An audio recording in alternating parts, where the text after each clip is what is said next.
Of the Egypt, God is an alien. That's exactly what the secret gospel of the Egyptians reveals. This secret gospel was banned by the church, and anyone caught with it was put to death. This banned knowledge is exactly what could save the world from its current state of division and imminent annihilation. If you can understand the information caught with it was put to death. This secret gospel was banned by the church, and anyone caught with it was put to death. This banned knowledge is exactly what could save the world from its current state of division and imminent annihilation. If you can understand the information I'm about to reveal by the end of this video, you will have begun to reach a new elevated state of consciousness well beyond the vast majority of humanity. Why was the church so intent on destroying this information? The Gospel of the Egyptians, discovered in the 1940s, buried near the tombs of ancient Egypt, reveals that the creator of the world isn't God at all, but an evil being called Sakla, who tricked humanity into believing that it was God. Sakla declared himself to be a jealous God and the only God in existence. Declared himself, who isn't God at all, but an evil being called Sakla, who tricked humanity into believing that it was God. Sakla declared himself to be a jealous God and the only God in existence. And Sakla deceived the world by saying, "I am a jealous God, and apart from me, nothing has come into being." Now compare. Now you got to know, like I said, I done did videos on this before, and I spoke about this.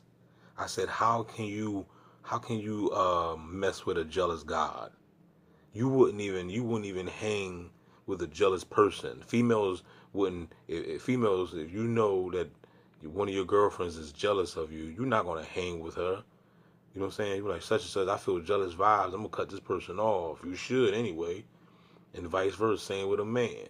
A man will, if you feel as though one of your partners that you're hanging with is jealous, you be like, yo, I got to cut this dude off. Because jealous people can get you hurt. You already know that.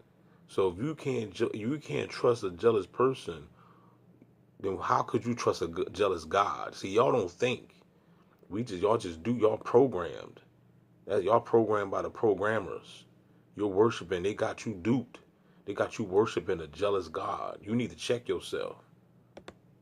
Compare what the entity Sakla said to what the God of Christianity says in the Bible. "I, the Lord your God, am a jealous God. I am the Lord, and there is no other. Besides me, there is no God." The Gospel of the Egyptians is revealing that the God of Christianity is actually the evil entity Sakla who fooled the world.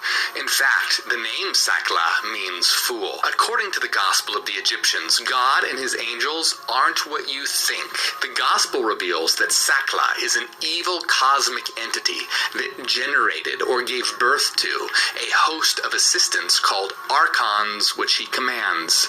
These archons are cosmic rulers. In fact, the word archon means ruler.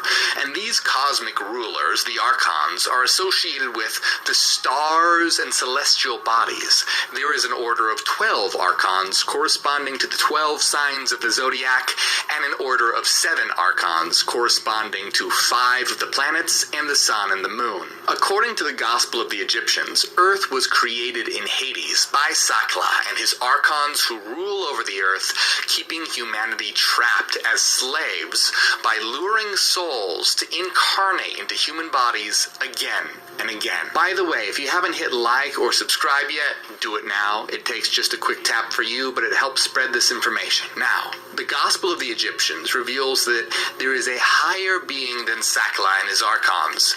This is a being that's infinitely powerful and a being that Sakla rebelled against. This is an all-powerful being, the highest of all beings, a being of pure light. And this being is exactly what the gospel is all about.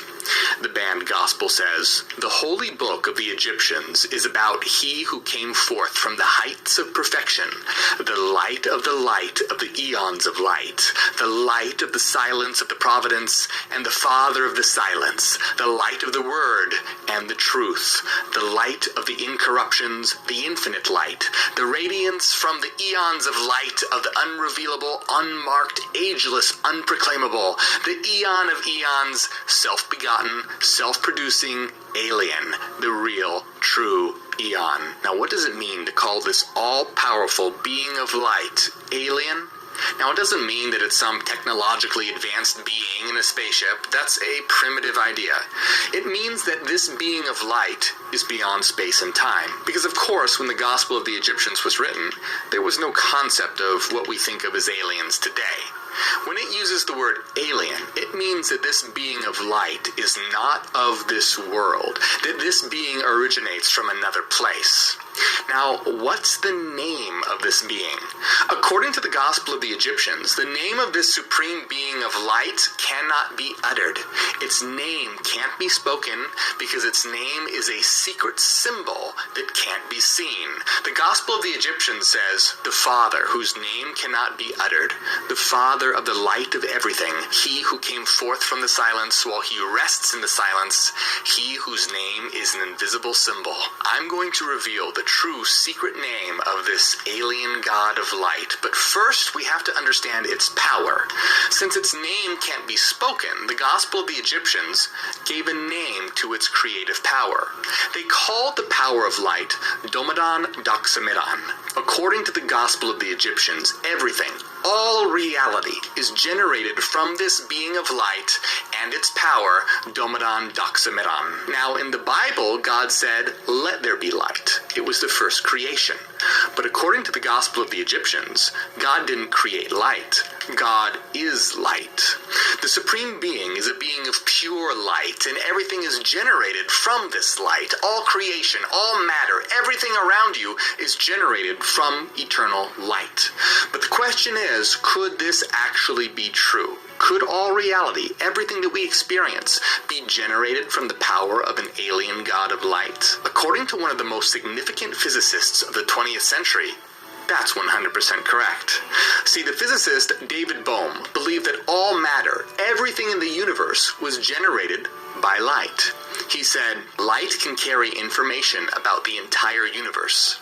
Light, by interactions of different rays, produce particles and all the diverse structures of matter. They are ripples on this vast ocean of light. This ocean of energy could be thought of as an ocean of light. All matter is a condensation of light into patterns moving back and forth at average speeds, which are less than the speed of light. Now, this information, it's critical to understand to reveal the secret name, the invisible symbol of the God of light. Now, according to David Bohm, all matter is just light that has been condensed and slowed down below the speed of light, meaning that when light is slowed, it becomes matter. So if this being of light and its power, Domadan Doxamidan, can be thought of as an ocean of light, it would be able to create matter from itself by simply slowing down its rays. Now, if it seems strange to think that matter could come from light, then thinking about water and ice is a useful analogy. Imagine pieces of ice floating in a pool of water. Ice is simply transformed water. If you think of the pool of water like the universe of light, and the ice in the pool like matter, which is like transformed light. See, we exist within an ocean of light, and matter is just transformed light, light that has been slowed down and frozen, so to speak. David Bohm said, matter is condensed or frozen light. When we come to light, we are coming to the fundamental activity in which existence has its ground. The universe consists of frozen light. That light is fundamental also matches up perfectly with reports of those in deep meditative states, psychedelic-induced states, and those who've had near-death experiences who report experiencing the perfect white light of the source, which I've also experienced myself. Now, we have everything that we need to reveal the name of the alien god of light. So, if all reality is ultimately just light, what is light exactly? Well, if you think about it, light is nothing but frequency. To understand this, think about color. Color is simply light oscillating at a certain frequency. And the only thing that separates one color from another is its frequency. So if light is frequency, well then what exactly is frequency? Well, pure frequency in itself, removed from space and time, is a purely mathematical concept. This means to say that if this reality is made of light, it's equivalent to saying that this is a mathematical reality, because light is frequency, and pure frequency removed from space and time is a purely mathematical concept. The idea that reality is mathematical was put forth by the philosopher Pythagoras, who said all is number, and number rules the universe. With that in mind, I want to take a moment to show you this symbol. This symbol is known as the flower of life, and all it is a collection of circles. That's it. According to an esoteric system known as sacred geometry, this mathematical pattern is responsible for generating all reality. But how could a bunch of circles generate all reality? That seems kind of crazy. Until you realize that circles contain the concept of frequency. See, a circle actually generates a sinusoidal wave, a sine and cosine to be exact, which contain the concept of frequency. This means that circles and sinusoidal waves are the same concept, just viewed in a different way, just like how you can view this pen from straight on or the side. So if you have circles, you have sinusoidal waves, and if you have sinusoidal waves, you have frequencies. So from another perspective, you could view the flower of life, this collection of circles, as actually being a collection of frequencies. Why is the name of the God of light unspeakable and a secret invisible symbol? Because the name of God, the thing that represents God, isn't any kind of name you can speak. It's a mathematical concept. The name of God is a mathematical formula for generating frequencies, for governing light waves. This is why the Gospel of the Egyptians says the name of God is a secret, invisible symbol, because it's actually a mathematical concept. But if that wasn't incredible enough, this is mind-blowing. See, the truth is that the alien God of light is you. You are the alien God of light. Let me explain. According to the Gospel of the Egyptians, everything comes from the alien God of perfect light and its power, Domadon Doximidon. Even you. The Gospel reveals that Sakla and his archons trapped humanity into a material prison by taking pieces of the God and his archon Doximidon. It comes from the alien God of perfect light and its power, Domadon Doximidon. Even you. The Gospel reveals that Sakla and his archons trapped humanity into a material prison by taking pieces of the God of light and imprisoning these pieces in matter, in bodies. That means that you and I and all of us are actually pieces of the God of light that have been trapped in the material world, and the only way to escape it and escape the cycle of reincarnation is to remember what you really are. But is that actually what's going on? Is this world a prison planet ruled by cosmic entities that you need to escape from? Well, that's not exactly right. The truth is even more incredible, because we are the perfect God of light. We are God, but we're not being trapped by evil cosmic rulers. What really happened was that we wiped our own memory and shattered ourselves into the material world, where our fragments, souls of light, now are incarnated. Now, why would we ever want to do that? This is the answer to the secret of existence itself. Here's actually how and why we, all of us, chose to do that. Imagine that nothing exists except this God of light. Nothing at all but infinite, perfect light. Now imagine that that's what you are. You are a perfect eternal being, all-powerful and all-knowing. What would you do? Would you be like the God of the Bible and create the world, animals, and humans and watch over them? But if you think carefully about it, that would never happen. Why? Because you're all-knowing. You'd know exactly what would happen. There would be no point in doing it. Here's another way to think about it. If you're eternal and all-powerful, you would have done everything that could possibly be done an infinite number of times. There would be absolutely nothing to do, because you've done it all. If you really think about it deeply, there's only one thing you could do. Forget that you're God. If you wiped your memory and limited your power of knowing everything, you could experience everything like it was new. Do you want to know the secret of existence? Here's what really happened. You and I and all of us are the perfect eternal God of light. We wiped our memory of what we are and shattered ourselves into matter, transforming ourselves, a portion of ourselves, into matter. That shattering, that transforming a portion of ourselves into matter, that was the Big Bang. See, the Big Bang didn't come from nothing. That's crazy. How could the universe come from nothing at all? The truth is, the Big Bang actually came from light, eternal light. When light is slowed, it transforms into matter. Light has the power to generate all matter, and the Big Bang was the moment we wiped our memories and shattered ourselves from a unity into a multiplicity, a universality to a particularity.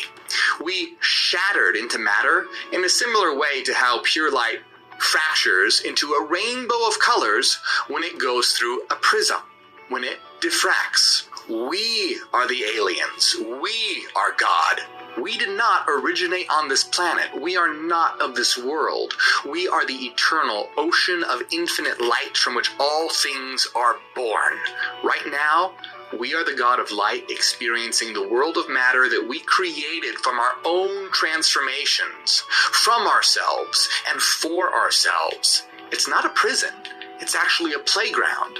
It just doesn't seem like it right now because humanity hasn't realized what it is. It worships a God in the sky instead of realizing that we are God. It hates others for being different instead of realizing that we're here to celebrate and experience our diversity. See, there isn't actually an evil God enslaving us, but the idea of a God outside of us, the kind of God of mainstream religion, well, that keeps humanity trapped from realizing that we are actually God. You might be wondering, if that's true, why should we realize that we're God? Wasn't the whole point to forget? Well, the point was to explore our diversity through our transformations. So now, while we are still in diversity, realizing what we are will allow us to actually enjoy our creation, to enjoy our transformations. Once we realize that we are God, we can begin creating a beautiful new world. See, a lot of New Age and Eastern religions, and even the Gospel of the Egyptians, teach that this reality is something that needs to be escaped from. Well, that's not true. The truth is that we, as the God of all things, are here to transform this world and the universe. Now, my question for you is, do you believe that we're the alien God of light experiencing itself through its material transformations?